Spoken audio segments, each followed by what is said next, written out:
Eu sou Ed Renekiewicz e Correlê é o meu podcast.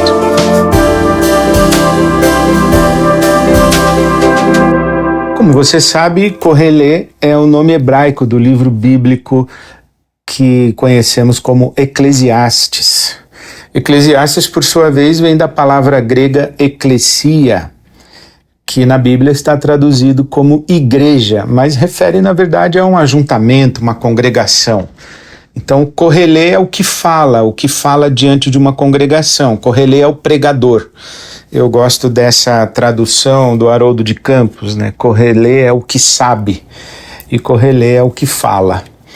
Mas Correlê é o livro bíblico de sabedoria, onde o autor, muito provavelmente o rei Salomão, reflete sobre o mundo, sobre a vida, sobre os mistérios do céu e da terra. E ele diz que a realidade é muito profunda e distante.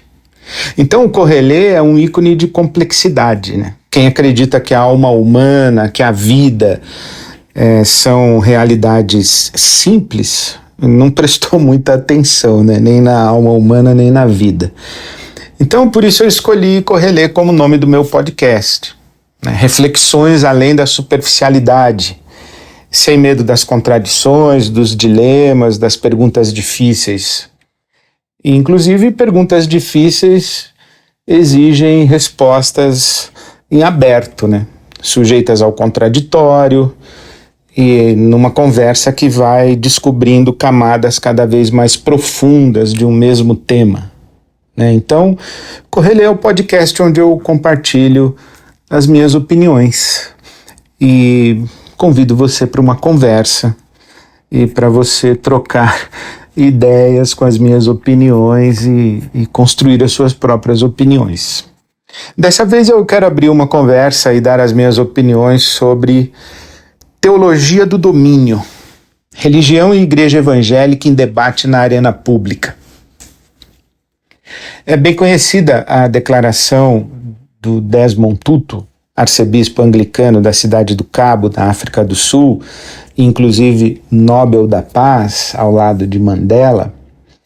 O Desmond Tutu disse: nada mais político do que dizer que religião não tem nada a ver com política. Aliás, tudo tem a ver com política, né? Basta ver essa corajosa postura do Vini Júnior enfrentando praticamente sozinho o racismo na Espanha. Então, todo o apoio, vida longa a Vini Júnior. Então, tudo é político, inclusive futebol. Então, voltando ao debate religião e política, nos Estados Unidos, os evangélicos conservadores e fundamentalistas e o Partido Republicano estão amalgamados ao redor de Donald Trump. No Brasil, tem praticamente um espelhamento disso, né? A estreita relação entre igreja evangélica e bolsonarismo define religião como um dos temas centrais do atual debate político. Então, esses dois fenômenos, tanto o trumpismo nos Estados Unidos com o Partido Republicano de base evangélica conservadora fundamentalista, quanto a igreja evangélica e o bolsonarismo do Brasil, esses dois fenômenos têm em comum essa famigerada tal teologia do domínio. Né? Então, a teologia, ela é um sistema de crenças. Ela é um conjunto de ideias, né? De certa maneira muito próximo do que é uma ideologia. O que é uma ideologia? É um conjunto de ideias, é um conjunto de crenças, é um conjunto de afirmações que são tomadas como verdadeiras ou de princípios que servem como lente para a gente enxergar o mundo, organizar o mundo, se portar no mundo, né? Então, a teologia é isso, é um conjunto de crenças, e essa teologia, esse conjunto de crenças, recebe o nome de teologia do domínio. É importante a gente saber também que toda teologia é datada, toda teologia é contextual. ela surge no momento da história dentro de um contexto específico, né? Esse conjunto de crenças. A teologia não é um conjunto de crenças atemporal, transcultural, no sentido de supracultural ou ahistórico, né, e universal. Toda teologia, todo conjunto de crenças teológicas está inserido num período histórico e num contexto, né? Essa elaboração teológica, ela responde a uma realidade. E por isso mesmo, toda teologia, ela recebe muitas influências dos fenômenos históricos que lhe dão origem ou do próprio contexto onde a teologia nasce. Com a teologia do domínio não é diferente. Então a teologia do domínio, ela eclode ali nos Estados Unidos, na década de 70, 1970, num contexto muito específico, um contexto de afirmação dos direitos civis das pessoas negras. Naquele período havia a integração escolar entre crianças negras e brancas imposta por força de lei. Então isso é uma realidade interessante para se perceber. As crianças brancas e negras indo para a escola e integradas, não mais segregadas. E isso era força de lei. Né, conquistas de direitos sexuais e reprodutivos, então discutia-se a legalização do aborto, a questão da autonomia da mulher e da responsabilidade da mulher em relação à sua história e ao seu corpo, especialmente, né? A popularidade do movimento feminista, desafiando essa hegemonia dominadora da masculinidade que hoje a gente entende como a masculinidade tóxica, né? Uma masculinidade viril, né? A supremacia do homem sobre a mulher e a supremacia branca, né? Do homem branco sobre a mulher. Então essa figura do homem branco com uma estrutura familiar hierarquizada é um dos pilares da identidade nacional norte-americana. Né? E isso estava em discussão. Né? A mobilização social contra a participação dos Estados Unidos nas guerras, como por exemplo do Vietnã, o que fazia com que a população questionasse essa autoridade governamental, esse direito de levar meu filho para a guerra. Quem deu a você o direito de levar meu filho para a guerra, meu marido para a guerra? Né? Então essa discussão toda estava acontecendo ali nos Estados Unidos na década de 70.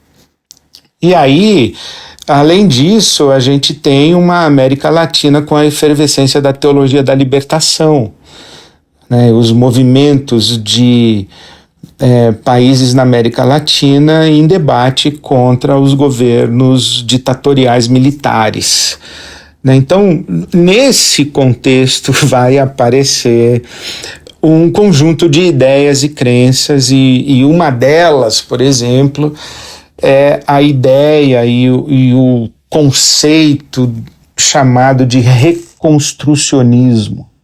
O reconstrucionismo cristão, que é iniciado por um sujeito chamado John Rushdoony, um filósofo, um historiador, um teólogo calvinista. Ele é precursor dessa ideia do homeschooling, da educação doméstica, né? Em vez de você mandar seu filho para a escola, você ensina seu filho dentro de casa. Bom, é muito interessante, uma vez que na escola os filhos dos brancos estão misturados agora com os filhos dos negros, vamos proteger os nossos filhos brancos. Né? Veja que interessante, esse reconstrucionismo com Rushdoony, ele começa ali com a importância de educar os filhos dentro de casa para que os pais, para que a família detenha o poder da educação dos seus filhos. Evidentemente que isso é um princípio que a gente valoriza, que a gente concorda. Quem é responsável pela educação de uma criança não é o Estado, não é o governo, nem mesmo a escola, é a família. Mas daí você tirar a criança do convívio da escola e da sociedade e colocá-la nessa redoma familiar para essa doutrinação, Isso daí é muito questionável, evidentemente, com todas as complicações e considerações que podem ser feitas pelas ciências como a psicologia, como a sociologia, como a antropologia, de como isso afeta o desenvolvimento de uma criança, a socialização de uma criança, enfim. Mas o reconstrucionismo propõe a ideia de que as leis bíblicas, né, especialmente a lei de Moisés, a Torá, que eles chamam de leis bíblicas, que são próprias do povo de Israel do Antigo Testamento, né, essas leis bíblicas, elas são a base da reconstrução da sociedade em direção ao reino de Deus na terra. E reconstrução para os americanos é muito importante, porque eles têm essa ideia de que a sociedade americana está deixando de ser cristã. E por isso a reconstrução. Vamos fazer a sociedade americana voltar a ser cristã e voltar a se pautar pelas leis bíblicas, aplicadas inclusive literalmente, né? O reconstrucionismo, então, ensina que as leis de Deus, conforme expressas na Bíblia, devem ser as leis do Estado. Muito interessante. O texto fundante do reconstrucionismo, do Rushduni, foi publicado em 1973, é um comentário de 800 páginas a respeito dos 10 mandamentos. E olha o que ele diz, né, nesse texto sobre o direito bíblico. Ele diz assim, olha, a única ordem verdadeira é fundada na lei bíblica. Ele está falando de ordem social. Então, a única ordem verdadeira é fundada na lei bíblica. Ele diz, toda lei é de natureza religiosa e toda ordem jurídica não bíblica representa uma religião anticristã. Veja que não é apenas não cristã, é anticristã. E ele diz que toda ordem legal é um estado de guerra contra os inimigos dessa ordem, e toda lei é uma forma de guerra. Veja, o anti, a guerra, inimigos. Então, essa ideia do reconstrucionismo, eu tenho a lei bíblica como norma social, como fundamento da ordem social, e quem é contra essa perspectiva é um inimigo de Estado. E contra esse inimigo eu estou em guerra, porque esse inimigo é anticristão e eu estou num caminho para fazer com que a sociedade volte a ser cristã. Eu estou no reconstrucionismo, eu estou reconstruindo a sociedade em termos cristãos. Então, a Bíblia, como interpretada por eles, evidentemente, pelos reconstrucionistas, a Bíblia interpretada por eles é o fundamento da lei de Estado, da lei civil, né? E aí você lembra dos muros pichados no Rio de Janeiro? Temos a Bíblia, não precisamos de Constituição. Bíblia sim, Constituição não. Então, essa ideia do reconstrucionismo era fazer com que os Estados Unidos voltassem a ser uma nação cristã. Então, qualquer associação com o Make America Great Again não é mera coincidência, né? Então, ali na década de 70 surge essa ideia do reconstrucionismo e nem todo adepto da teologia do domínio é reconstrucionista, né? Mas essas ideias de teologia do domínio bebem na fonte do reconstrucionismo e isso é importante ser notado. Um outro conjunto de ideias que compõem isso que nós estamos chamando e discernindo como teologia do domínio é a chamada teologia da batalha espiritual. E dessa vez o teórico, que é um teólogo norte-americano também, o Peter Wagner, ele é o principal expoente ou o precursor dessa ideia, professor no Seminário Teológico em Los Angeles, no Fuller, e ele é uma influência muito grande no Brasil. A batalha espiritual foi muito discutida aqui, essa teologia da batalha espiritual foi muito discutida no Brasil por influência de Peter Wagner. Então, o que diz a teologia da batalha espiritual é que o mundo está sob controle dos demônios, E os demônios não controlam apenas indivíduos, mas eles controlam também sistemas políticos e culturais e controlam também regiões, né? Os demônios, eles são territoriais. Então tem um determinado tipo de demônio ou uma casta de demônios que atua na Bahia, outra casta de demônios que atua no Rio de Janeiro, outra casta de demônios que atua em São Paulo, em Nova York, em Tóquio, em Frankfurt. Isto é, os demônios são territoriais e eles são setorizados, né? Tem demônio que atua na área da economia, tem demônio que atua na área da cultura. Então, o mundo é um sistema sob o controle dos demônios, não somente as pessoas, né? Mas os sistemas sociais, culturais, políticos, econômicos estão sob controle dos demônios. E a missão dos cristãos é desmantelar esse reino das trevas, né? O império das trevas. A Bíblia Sagrada diz, palavras de São Paulo apóstolo, ele diz que a nossa luta não é contra a carne ou sangue, mas contra as hostes espirituais da maldade nas regiões celestiais. A nossa luta é contra principados e potestades, né? O apóstolo Paulo escreve isso na carta aos Efésios. Então essa teologia da batalha espiritual, ela se constrói numa perspectiva que a gente poderia usar esse nome complicado de um dualismo epistemológico maniqueísta. É o bem contra o mal, a luz contra as trevas, a absoluta separação entre quem é de Deus e quem é do diabo, entre o cristão e o não cristão. Lembra que o Rushduni diz que quem não adota a lei bíblica é anticristão, é inimigo e com ele nós estamos em guerra. Então, olha, tem uma batalha espiritual sendo travada. Não há terreno comum entre o cristão e o não cristão, porque todo não cristão, na verdade, é um anticristão, né? Não existe possibilidade de conversa entre a Bíblia e a ciência, a fé e a razão, o cristianismo e o humanismo, né? Essas coisas estão em conflito o tempo todo.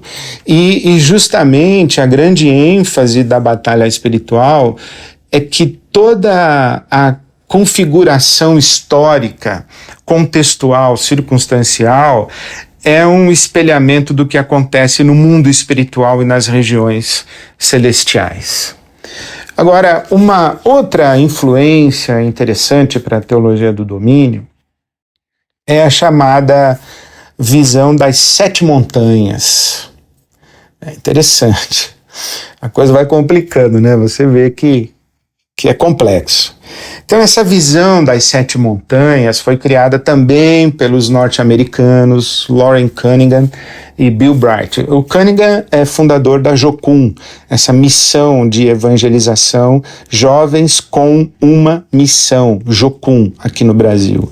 E o Bill Bright é o fundador e o grande mentor da Cruzada Estudantil e Profissional para Cristo.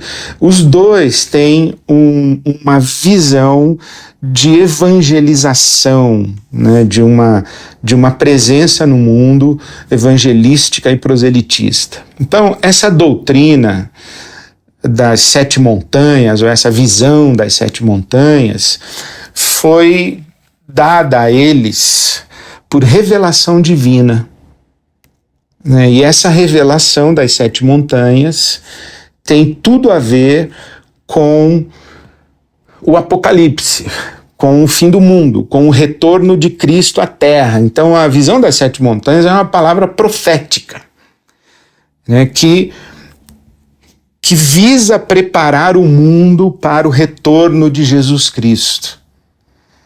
É interessantíssimo, é uma profecia com perspectiva escatológica, né? Então, eles acreditam que o cristianismo, durante um tempo ou em algum momento da história, o cristianismo foi cultura. Mas agora, o cristianismo está em debate público, perdendo seu status de fundamento da cultura, fundamento da sociedade, né? O cristianismo já não é a única matriz cultural, e ele luta para encontrar o seu lugar e a sua justificação no debate público. Então, a visão das 7 montanhas diz que os cristãos devem assumir o domínio, literalmente, o domínio de 7 áreas específicas da vida moderna para arrancar o controle de Satanás e dos seus espíritos demoníacos, né?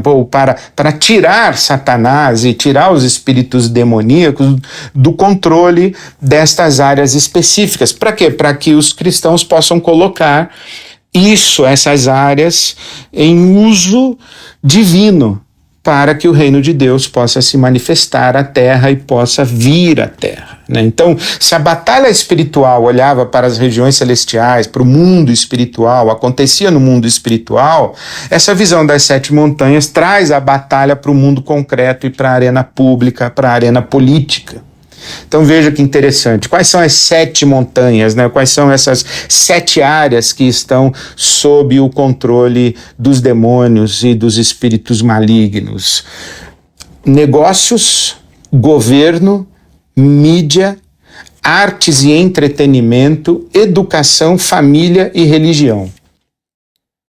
Então essas 7 áreas que precisam ser arrancadas do controle demoníaco, do diabo e dos seus demônios, são negócios, governo, mídia, artes e entretenimento, educação, família e religião. Veja que interessante, né? Que são áreas de empreendimento humano que constroem cultura.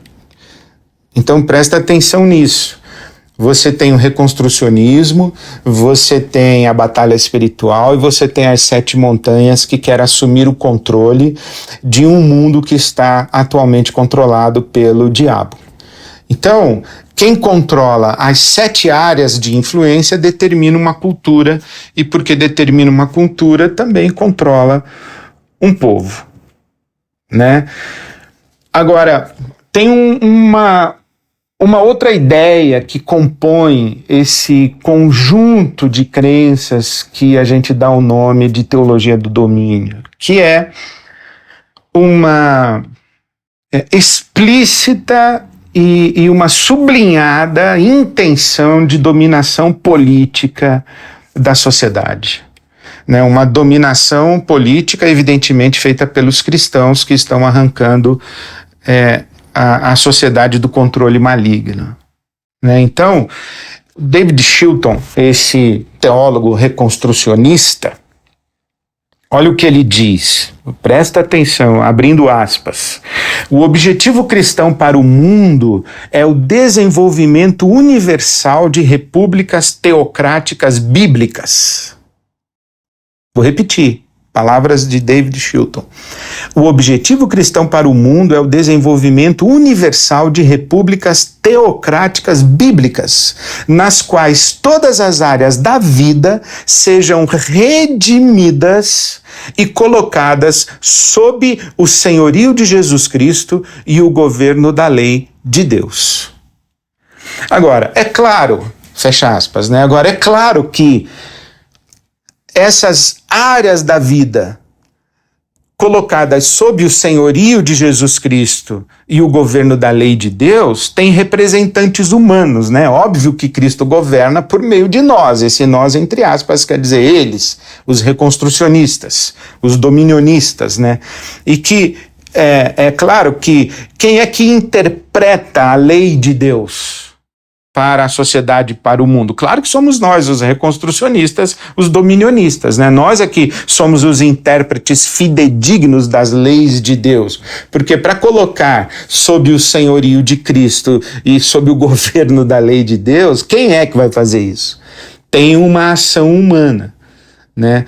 Então, veja que de forma mais ampla, os reconstrucionistas tem um projeto de poder político, evidentemente, tem um projeto de poder político, né? Essas influências, né, do reconstrucionismo, fazer os Estados Unidos, mediante a educação, voltar a ser uma nação cristã, cujas leis de Estado sejam equivalentes às leis bíblicas, a batalha espiritual, a noção de que o mundo está controlado pelos demônios e essa maneira como se organiza a estratégia de guerra através das 7 montanhas e das 7 áreas de influência, tem, evidentemente, um fortíssimo projeto de poder político religioso. Os reconstrucionistas, eles dizem que são 3 áreas principais de governança: o governo da família, o governo da igreja e o governo civil. A família nuclear, né, a família pai, mãe, filho, filha, essa família nuclear é a unidade básica da sociedade. O marido, o homem, é o chefe da família. A esposa e os filhos são submissos ao homem, e esse homem é submisso a Jesus e às leis de Deus. Então, da mesma forma que existe um grupo qualificado que é responsável por interpretar a lei de Deus para a sociedade, na família, essa responsabilidade para interpretar e exercer autoridade em nome de Deus pertence ao homem, pertence ao marido, que é o chefe da casa, o chefe da família, né? E isso é bíblico, está detalhado no Antigo Testamento especialmente, né? E no Novo Testamento. A igreja também tem a sua própria estrutura de governança, tem autoridade, daí essa ênfase tão clerical, né, de bispo, apóstolo, essa autoridade do homem de Deus, o ungido do Senhor, reflete na estrutura da igreja, e evidentemente que no governo civil, que tem a responsabilidade de implementar a lei de Deus, existem as pessoas certas, escolhidas por Deus para que façam isso.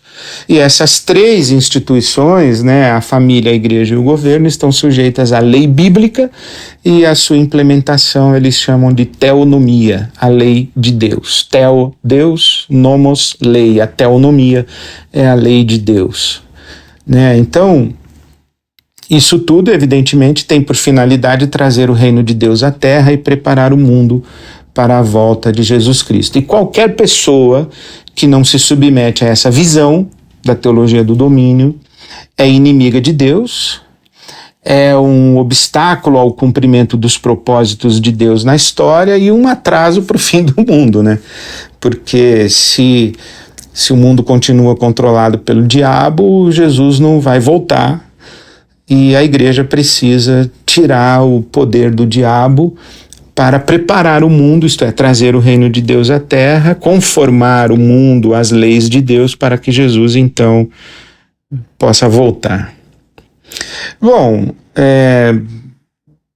você não precisa ser muito inteligente para perceber que isso não tem nada a ver com a Bíblia, não tem nada a ver com o Evangelho, não tem nada a ver nem com o bom senso, né? Então eu queria dar alguns exemplos para você disso aí. Bom, tudo isso aí, reconstrucionismo, batalha espiritual, 7 montanhas, projeto de poder político, aparece nas declarações da Michele Bolsonaro na Avenida Paulista no dia 25 de fevereiro. Inclusive, eu quero registrar que o meu ímpeto de gravar sobre teologia do domínio e de falar sobre isso vem desse evento de 25 de fevereiro na Avenida Paulista. E o debate público olhou com atenção para esse projeto de poder religioso, né? Religião está no centro do debate público e político no Brasil, e eu, por isso, fui chamado a atenção para esse discurso da Michele Bolsonaro na Avenida Paulista. Então eu abro aspas para Michele Bolsonaro. Desde 2017 nós estamos sofrendo, e estamos sofrendo porque exaltamos o nome de Deus no Brasil, porque meu marido foi escolhido e declarou que era Deus acima de todos. Aprove ao Senhor nos colocar à frente desta nação. Aprove Deus nos colocarmos na presidência da República. para que a gente pudesse trabalhar e fazer a verdadeira justiça social na vida daqueles que mais precisam. E hoje o povo brasileiro sabe a diferença de um governo justo e um governo ímpio. Por um bom tempo fomos negligentes ao ponto de dizer que não poderiam misturar política com religião. E o mal tomou, e o mal ocupou espaço. Chegou o momento agora da libertação. Conhecereis a verdade vos libertará. Foi o versículo que ele, Bolsonaro, usou em toda a campanha, e eu creio que isso foi gerado no mundo espiritual.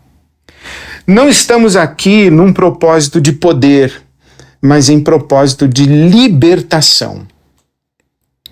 Ora, fecha aspas. A fala de Michele Bolsonaro é uma expressão explícita de reconstrucionismo, batalha espiritual, e é um projeto político de poder. Claro que é um projeto de poder político. E é um projeto de poder político com uma visão maniqueísta. O governo justo e o governo ímpio, o mal tomou e o mal ocupou espaço, né? Então, o maniqueísmo é luz e trevas, bem e mal. Então, tem um governo justo e um governo ímpio. Claro que o meu governo é o governo justo, o seu é o governo ímpio. Aliás, como dizia o Milor Fernandes, democracia é eu mandar em você, e ditadura é você mandar em mim. Então é mais ou menos isso aí. Eu sou do bem, eu sou justo, eu sou de Deus, eu sou da luz, você é das trevas, você é ímpio. A Michele diz, chegou o momento da libertação. Não estamos aqui com propósito de poder, mas com propósito de libertação. Por quê? Porque o mal ocupou o espaço, tá vendo? O mundo dominado pelos demônios, pelo mal e pelos agentes da maldade, né? Então esse discurso é também uma tremenda instrumentalização religiosa, uma instrumentalização política da religião. Né? Então veja o que ela diz, abre aspas, estamos sofrendo porque o meu marido foi escolhido. Aprove ao Senhor nos colocar à frente desta nação, aprove Deus nos colocar na presidência da República. Né? O meu marido foi escolhido por Deus. Então olha o princípio de autoridade, né? Uma autoridade derivada da fonte divina. Né? Porque o meu marido tem legitimidade para governar, porque Deus escolheu o meu marido e ele foi escolhido. Então, é ele que é o agente da luz contra as trevas. Ele que é o agente do bem contra o mal. O grande problema disso é que é uma visão bíblica veterotestamentária, né? Esse pessoal confunde a realidade social, política, com o povo de Israel no Velho Testamento, que tinha reis ungidos. Né? Ungido é rei. Aliás, uma das cenas mais emblemáticas do governo de Jair Bolsonaro foi quando Edir Macedo ungiu Jair Bolsonaro no templo, dizendo que fazia esse ato à semelhança da maneira como o rei Davi fora ungido pelo profeta Samuel. Quer dizer, então, reis são ungidos, os presidentes são eleitos. Quem é escolhido e ungido é rei de Israel no Velho Testamento. Essa figura é trazida para o imaginário contemporâneo. Só que na realidade contemporânea nós não estamos numa monarquia, nós não temos rei, nós temos presidente eleito. Quem dá autoridade para presidente é urna. É o voto popular no Estado democrático de direito, e ele deve exercer o seu mandato à luz da Constituição, que é a nossa Carta Magna. Então, reivindicar uma unção divina para o presidente é uma intimidação teológica. Por quê? Porque se você votar contra essa pessoa que Deus escolheu, você então está sendo contra Deus, você não está sendo contra o candidato, você não está sendo contra o presidente que está ocupando o cargo, né? Aliás, o presidente Bolsonaro foi legitimamente eleito pela urna. Mas se você é contra ele, como é que você pode ser contra um eleito de Deus, um escolhido de Deus, um ungido de Deus? Né? Você está votando por influência dos demônios, você está votando por influência do inimigo. E se você não está com a gente, você está com o diabo. Se você não está com a luz, você está com as trevas, né? Então, essa intimidação que instrumentaliza o imaginário religioso do Velho Testamento, né? E lembra que esse pessoal quer fazer com que a sociedade seja pautada pelas leis bíblicas, especialmente as leis bíblicas do Velho Testamento, né? Então, é muito perigosa essa gramática religiosa da unção do presidente, do escolhido, porque presidentes, eles são eleitos e existe grande diferença, né, entre um presidente eleito e um rei ungido. E a grande questão e o perigo disso é que por trás dessa lógica existe uma sabotagem à democracia, né? E quando você pinta o adversário do escolhido como anticristão e como a serviço das trevas e do demônio, você está dizendo que Deus jamais ungiria o presidente Lula, por exemplo. E que as eleições, então, se ele ganhou as eleições, ou se ele venceu na urna, não pode. Por quê? Porque o eleito por Deus não poderia vencer o eleito pelo povo. Deus é maior que o povo. Então, é claro que nós não podemos aceitar o resultado da urna, que a urna foi fraudada, e é claro que a gente tem que virar a mesa e tomar o controle, porque nós não podemos assumir uma derrota da luz contra as trevas, né? Então, se o presidente foi escolhido por Deus, como é que ele perde na urna? Só tem uma explicação: a urna foi fraudada. E isso é uma profunda e uma grande sabotagem à nossa democracia, né? E a gente está assistindo isso aí o tempo todo. Estamos em pleno debate de quais são as consequências para as pessoas, inclusive muitos militares envolvidos na trama de uma subversão do Estado Democrático de Direito no Brasil. O famoso golpe, né? Bom, então, além disso, existe também uma falha hermenêutica, bíblica, teológica, na tal teologia do domínio. Os dominionistas, eles usam um texto base, que é o texto de Gênesis. Logo após, ou no contexto da criação do ser humano à imagem e semelhança de Deus, Deus dá um mandato ao ser humano dizendo: sede fecundos, multiplicai-vos, enchei a terra e subjugai a terra, dominai a terra. Então, o que eles dizem? Que o domínio é um mandato divino. Agora, evidentemente que esse mandato divino para o domínio da terra, em primeiro lugar, ele não é destinado a uma classe especial de seres humanos, e muito menos a uma classe religiosa, mas é um mandato a todos os seres humanos que foram criados à imagem e semelhança de Deus. Em segundo lugar, é um mandato que não visava um governo ou o governo de um estado ou de uma nação. Mas era um mandato, ou é um mandato, que implica responsabilidade sobre toda a natureza criada, sobre toda a criação. É a terra, não é o Brasil. É cuidar do universo criado, da criação divina, né?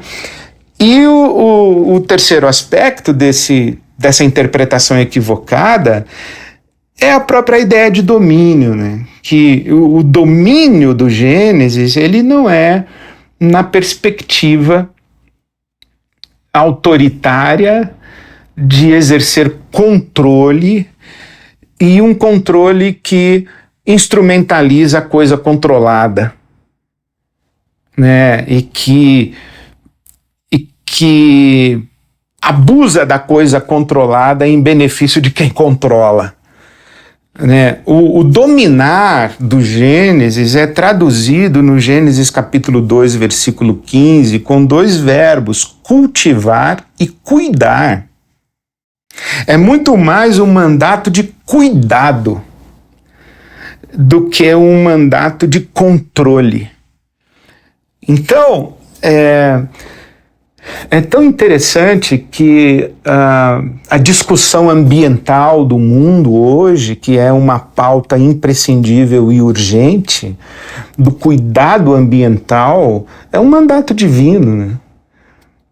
Então, teologia do domínio como a posse do Estado e do governo por um segmento religioso é uma distorção absoluta do espírito próprio do texto bíblico que é usado para fundamentar a tal teologia do domínio, né? Então, o texto bíblico é para todos os seres humanos exercerem a responsabilidade sobre a criação divina no sentido de cultivar e cuidar, desenvolvê-la de modo cuidadoso para o bem comum, e para o bem de toda a família humana. Então, a teologia do domínio é absolutamente equivocada, porque confunde o Israel bíblico do Velho Testamento com um Estado democrático de direito e confunde um mandamento de profundidade de cuidado ambiental e de cuidado da natureza criada, inclusive da família humana,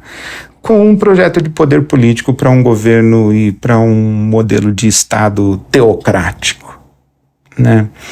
Agora, uma outra crítica que a gente pode fazer a essa tal teologia do domínio, e aqui eu preciso fazer referência e devo fazer referência à obra da Karen Armstrong, e eu cito explicitamente A Arte Perdida das Escrituras, que foi a minha fonte, ou uma delas, e recomendo para você, Companhia das Letras, publicado agora em 2024, A Arte Perdida das Escrituras. Uma outra crítica à teologia do domínio tem a ver com a nossa consciência construída historicamente de que o domínio religioso de uma sociedade é sempre violento. A reforma protestante, por exemplo, dividiu a Europa. E aí você tem uma parte da Europa que vai se tornar luterana, de Martinho Lutero, calvinista, de João Calvino, enquanto outra parte permanece católica, né? Então a parte protestante, a Alemanha, a Escandinávia, a Inglaterra, a Escócia, a Holanda, um pedaço da França, esse pessoal vira protestante. Mas o resto da Europa continua católico. E na Europa daquela época, ali no contexto da Reforma Protestante, século XVI, quem dominava a lei e o Estado dominava a religião. Quer dizer, se você está numa área geográfica, num Estado que é protestante, a religião evidentemente é protestante, e se você está num Estado católico, se você está na Espanha, em Portugal, você é católico. Se você está na Alemanha e na Holanda, você é protestante calvinista. Então é mais ou menos isso. E o que acontece é que os católicos e os protestantes, nessa mistura entre religião e política de Estado ou política de governo e política expansionista territorial, os protestantes e os católicos, eles se matavam uns aos outros. Então as guerras religiosas no sul da França, ali 1600 e pouco, estou citando Karen Armstrong, dizimaram 35% da população da Europa Central. 35% da população com guerra religiosa entre católicos e protestantes, né? E o que acontece nessa Europa é que Eles acreditavam que a Europa seria unificada ou que a paz só seria possível pela imposição de uma única religião, ou católica ou protestante. Então, não tem espaço para dissidência. Você tem que se submeter a uma doutrina religiosa e uma interpretação religiosa. Então, veja que interessante. Tudo bem, vamos construir uma sociedade que obedeça às leis de Deus. Tá, mas quem é que interpreta essa lei? São os católicos ou são os protestantes? Aliás, não precisa ir longe, pode ficar só entre os protestantes, mas são os protestantes calvinistas ou os protestantes luteranos? Já complica também, porque as seitas protestantes ou os segmentos protestantes divergentes, eles também se matavam entre eles.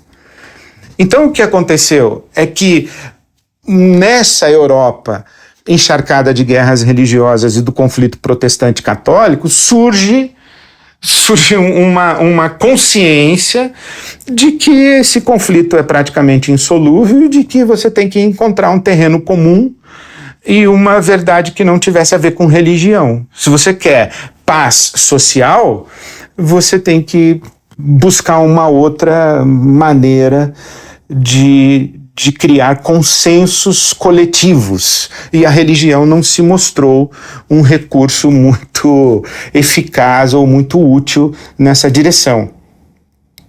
Então,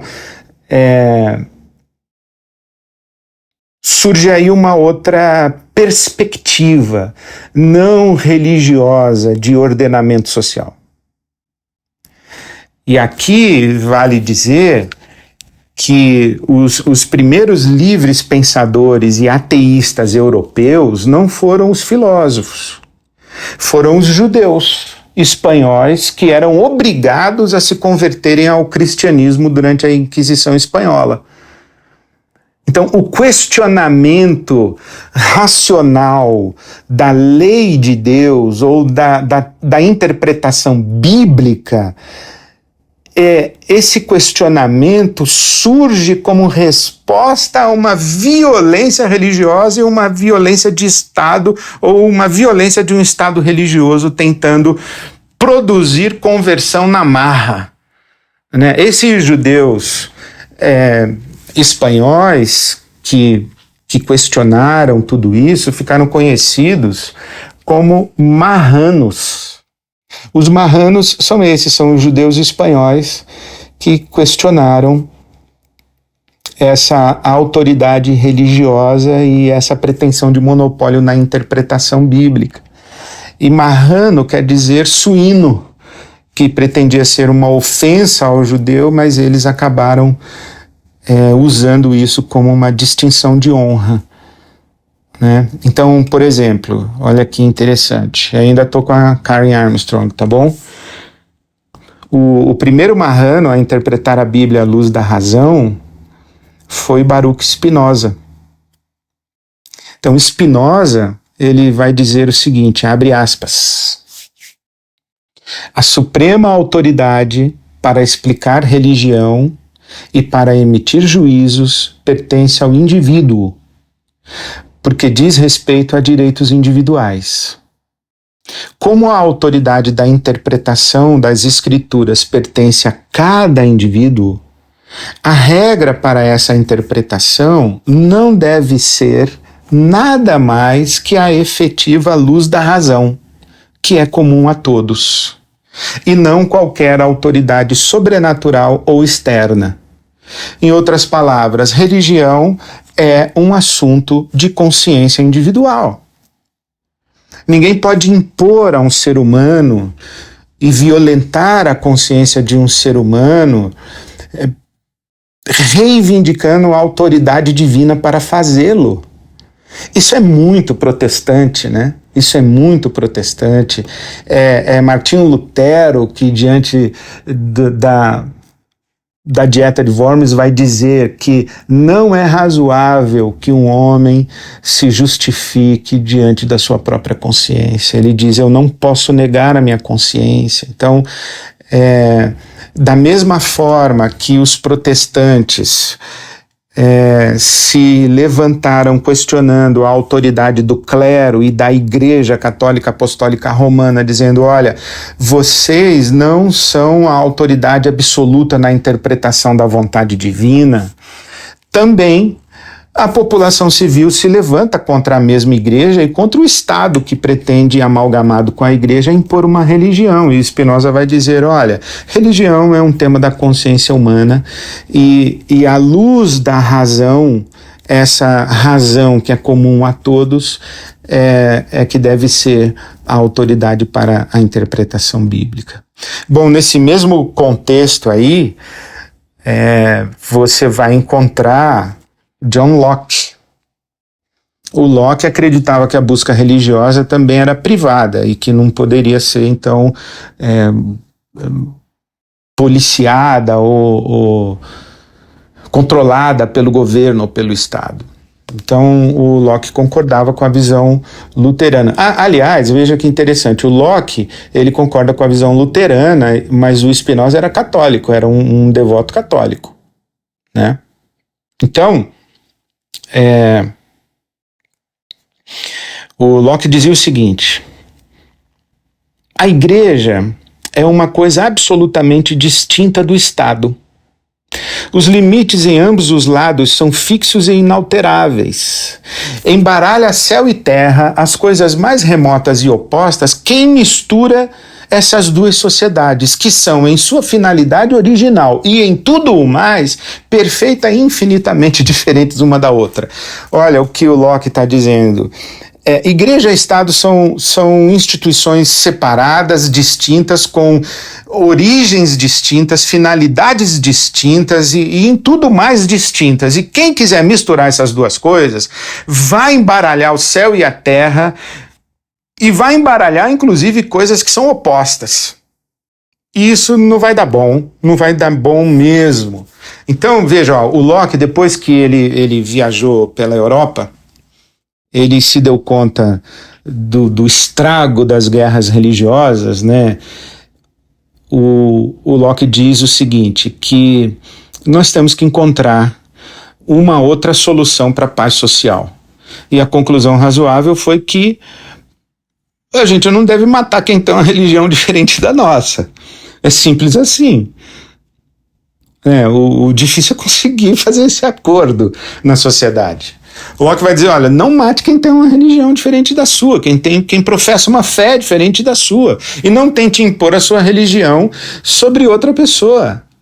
Então essa é a revolução de Locke, né? E isso marca o mundo moderno, né? Isso cria, dá origem, ou está na gênese do que a gente está chamando de mundo moderno, que diz que a paz social não depende de uma única religião ou de uma única agenda religiosa, mas justamente ao contrário. É justamente o abandono da pretensão de ter uma religião no domínio e no controle da sociedade que possibilita a paz social. Então, aí é que a gente encontra o fundamento do Estado laico, né? Mas a teologia do domínio é uma teologia cuja lógica sabota o Estado laico absolutamente. Então, cito novamente, abre aspas para Jair Bolsonaro, em 2017, ainda em campanha. Olha o que diz Jair Bolsonaro. Deus acima de tudo. Não tem essa história de Estado laico, não. O Estado é cristão e a maioria que for contra que se mude. As minorias têm que se curvar para as maiorias. Olha que impressionante, né? Teologia do domínio pura. O Estado é cristão e Locke não está com nada, e nada disso de direito da consciência individual fazer a sua opção religiosa. O Estado é cristão e se a maioria é cristã, é a maioria que governa, que controla, e a minoria ou se curva ou não sei o que vai acontecer com eles. Aliás, ele disse, né, o que deveria acontecer. O Bolsonaro, em 2022, ele faz uma outra declaração. Agora ele já está eleito, né? E ele diz assim, olha, as leis existem, no meu entender, para proteger as maiorias. As minorias têm que se adequar. Olha que interessante. Ele disse também em 2020, o Estado é laico, respeitamos a todos, mas o governo é cristão. Então olha que confusão, né, do ex-presidente. Se o Estado é laico, ele não pode ter um governo cristão, porque a laicidade do Estado implica que o governo não pode adotar nem privilegiar uma identidade religiosa. Então, quando ele diz o Estado é laico, mas o governo é cristão, há uma contradição aí de conceitos ou de termos. Lá atrás, em 2017, ele disse o Estado é cristão. Agora eu acho que ele já foi um pouquinho mais esclarecido e ele diz que o Estado é laico, mas é o governo que é cristão. Só que não foi totalmente esclarecido, porque tem uma confusão aí, né? Quando ele diz que as leis existem para proteger as maiorias, ora, é justamente o oposto, né? As maiorias não precisam ser protegidas, quem precisa ser protegido é a minoria. As leis existem para proteger e garantir direitos, inclusive das minorias e dos mais vulneráveis, ou principalmente das minorias e dos mais vulneráveis, porque se deixar a maioria esmaga. Por isso é que ele diz, as minorias têm que se adequar, isto é, não terão seus direitos respeitados, não terão sua... Enfim. Então, aqui está a lógica da teologia do domínio, né? Se a nação é cristã, consequentemente, o governo tem que ser cristão, porque os cristãos que são maioria devem governar, determinar os valores dessa sociedade, as estruturas políticas, os costumes, as práticas culturais e a religião. Agora, de todo o espectro dos cristãos, quem entre os cristãos? Os que forem maioria. E nós estamos num Brasil que caminha a passos largos para que a representatividade cristã na nossa sociedade seja dos evangélicos e da igreja evangélica. Então, tudo se casa, né? Uma adesão de um projeto político de poder, ou de poder político, instrumentalizando a religião para fins políticos, e, ao mesmo tempo, a religião instrumentalizando a política para fins religiosos. Por uma teologia de domínio. Nós cristãos temos que dominar. Quem é o governante aí, ou o candidato, ou a representatividade política que concorda que nós aqui temos que dominar? Por quê? Porque nós cristãos somos maioria e nós evangélicos somos maioria entre os cristãos. Esse é o escolhido de Deus. E aí a gente vai seguindo em frente. Então, é muito interessante que a gente começa com reconstrucionismo, dominionismo, e agora a gente já está discutindo Estado laico, né? A grande discussão do Brasil, e aliás o Otávio Guedes na Globo News foi dizer isso, né? Que o debate daqui a pouco não é mais direita e esquerda, o debate político agora é religião, quem está do lado da força religiosa e quem está contra a força religiosa, né? Então o debate político hoje no Brasil é religioso. E por trás de toda essa discussão, a gente, no fundo, está perguntando se um governante ou um grupo de governantes pode ou deve fazer com que os seus valores, ou a sua fé, ou a sua religião se sobreponha aos consensos da sociedade, aos consensos democraticamente estabelecidos numa sociedade. A resposta, evidentemente, é não. Não.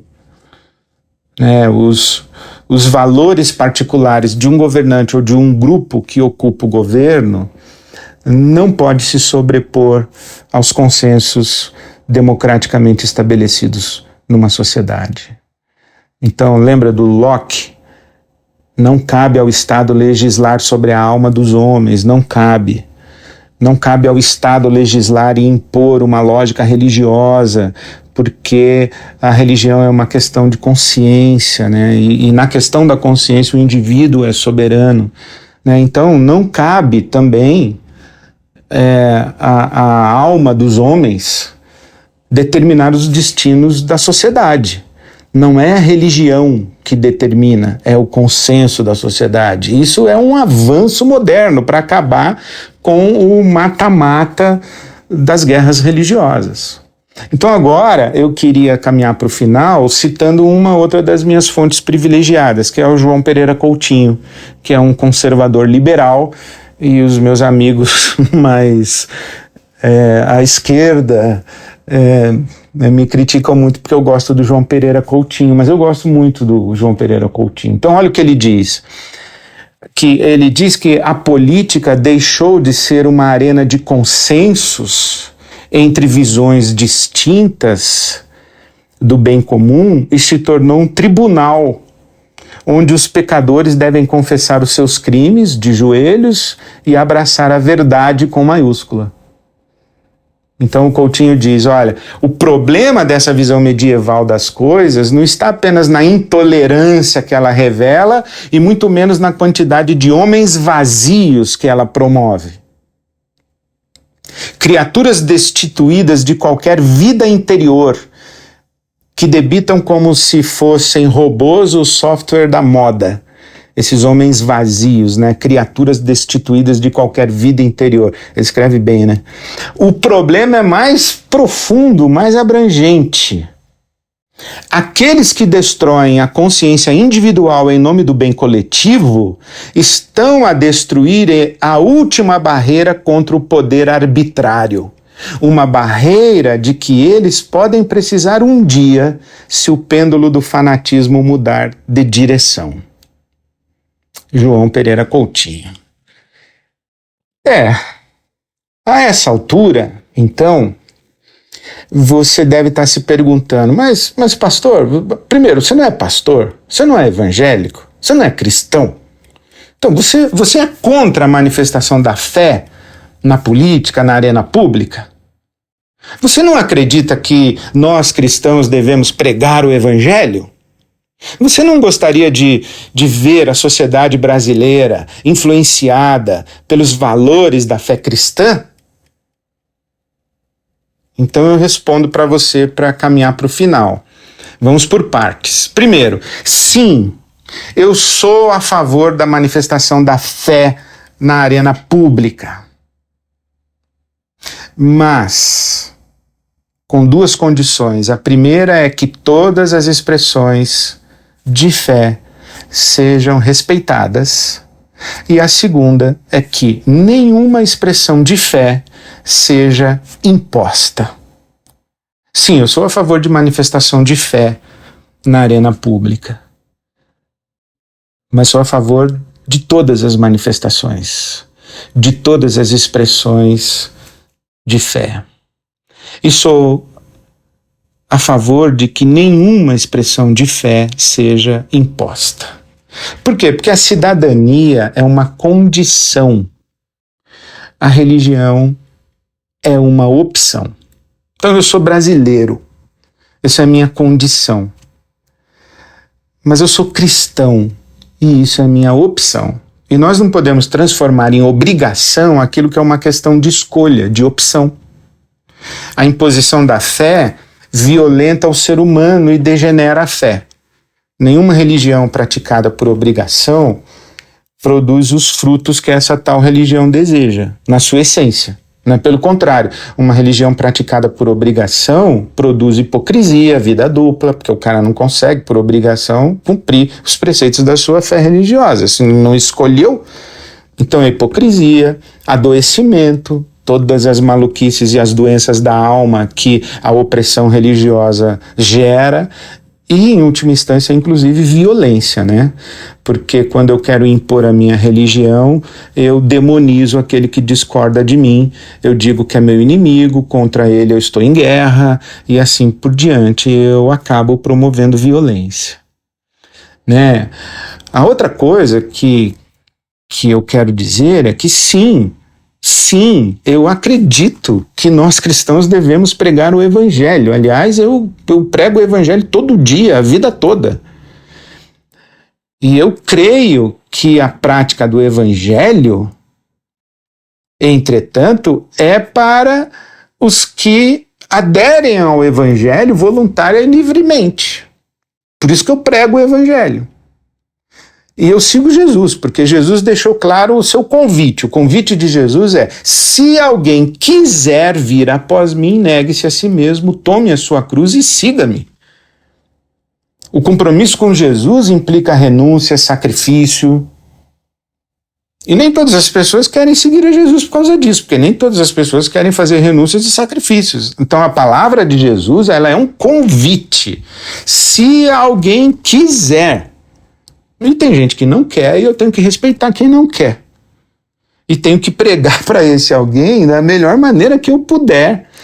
E mais do que com as minhas palavras, com a minha vida, né? Para que a minha vida seja um espelho, um reflexo do que eu estou oferecendo ao meu próximo como um caminho de vida, porque é assim que eu acredito no evangelho, né? O seguir a Jesus, embora eu tenha que tomar a sua cruz, é um caminho de vida, porque a cruz não foi o ponto de chegada de Jesus, o ponto de chegada de Jesus foi a ressurreição, a cruz foi o meio do caminho.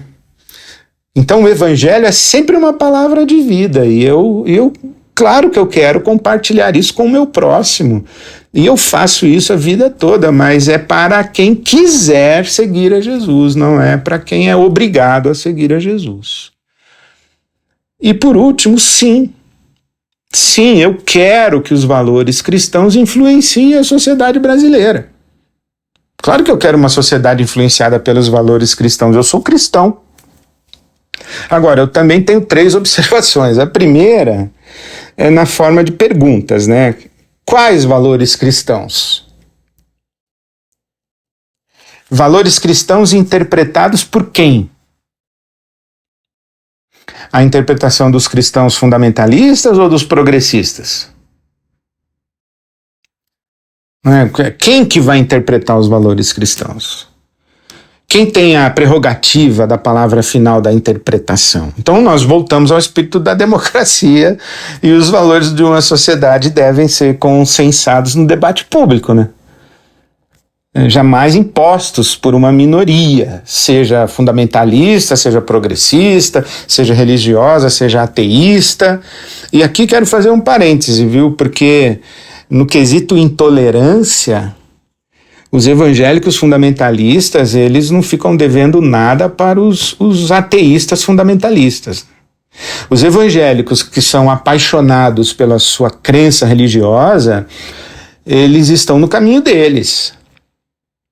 Mas tem um pessoal que é anti-evangélico, anti-religião, anti-Deus, que é tão fundamentalista, tão violento, tão excludente, tão radical quanto, né? Então, um não deve nada para o outro, como diz o ditado, um pelo outro não quer o troco. Então, como cristão, eu quero uma sociedade influenciada pelos valores cristãos, e eu estou aberto ao diálogo, ao debate, à busca do consenso. Eu estou em busca da proteção dos direitos, especialmente das minorias, a preservação dos direitos como liberdade de consciência, consciência moral, consciência religiosa. Então, eu não quero um Estado que determine o que o cidadão deve crer e como ele deve viver. Então, eu acredito que o avanço do Evangelho, né, a obra da evangelização no mundo é sempre maior, mais qualificada e digna em sociedades livres, em sociedades abertas, onde o Estado respeita a liberdade de opinião, a liberdade de expressão, a liberdade de crença, a liberdade de religião, a liberdade de consciência. Então, porque eu quero a liberdade, a minha liberdade e a sua liberdade, a minha liberdade e a sua liberdade de fazer as minhas escolhas morais e religiosas, de poder pregar o evangelho, de influenciar a sociedade com os meus valores e a minha fé, é porque eu quero tanto a minha liberdade quanto a sua para poder fazer isso, é que eu sou contra qualquer ideologia autoritária e totalitária. É porque eu quero essa liberdade para mim e para você, que eu sou contra essa tal teologia de domínio, eu sou contra qualquer domínio. qualquer domínio, teologia do domínio, ainda que esse domínio seja cristão. Porque, como a história já demonstrou, quando os cristãos se metem a dominar e governar, acabam mesmo matando uns aos outros e quem está em volta. E o evangelho não é um caminho de domínio, é um caminho de amor, de liberdade, onde a gente se aproxima do próximo para servi-lo, para repartir com ele um caminho de vida respeitando a sua consciência e respeitando a sua autonomia e respeitando a responsabilidade que ele mesmo tem diante de Deus e do mundo e da vida. Então, porque eu creio que sim, a verdade nos liberta, é que eu sou contra qualquer perspectiva de autoritarismo, totalitarismo e de domínio. É porque eu creio que Jesus Cristo é a verdade que liberta. Não domina, não escraviza e não promove morte. É por isso que eu sou cristão e é por isso que eu creio na liberdade. É porque eu creio em Jesus Cristo. Eu sou Ed René Kivitz e Correlê é o meu podcast.